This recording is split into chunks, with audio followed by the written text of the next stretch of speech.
ব্রিটেনের প্রধানমন্ত্রী ঋষি সুনাককে জনসমক্ষে পাকি বললেন বিরোধী রাজনৈতিক দলের এক প্রচারক।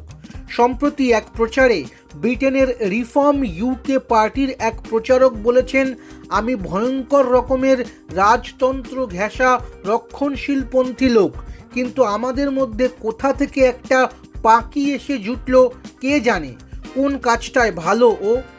ব্রিটেনের জাতিবিদ্বেষের ইতিহাস নতুন নয়, ইদানিং কিছুটা কমলেও একসময় সেখানে দক্ষিণ এশিয়ার অশ্বেতাঙ্গ মানুষজনকে তাচ্ছিল্য ভরে পাকি সম্বোধন করা হতো। অবমাননাকর এই মন্তব্য নিয়ে এর আগেও বহু বিতর্ক হয়েছে। তবে সেই ব্রিটেনেই প্রধানমন্ত্রীর আসনে বসেছেন ভারতীয় বংশোদ্ভূত ঋষি, কিন্তু তারপরেও যে পরিস্থিতি পুরোপুরি বদলায়নি তার প্রমাণ এই ঘটনা। ব্রিটেনের একটি টিভি চ্যানেলের একটি ভিডিওয়ে দেখা যাচ্ছে ঋষিকে তার দুই কন্যা কৃষ্ণা এবং অনুষ্কার সামনেই পাকি বলে সম্বোধন করছেন রিফর্ম ইউকে পার্টির প্রচারক অ্যান্ড্রু পার্কার। এই ঘটনার প্রক্রিয়ায় ঋষি বলেন, আমি ক্রুদ্ধ এবং আহত, কিন্তু এই নিয়ে আলোচনা করতে চাই না।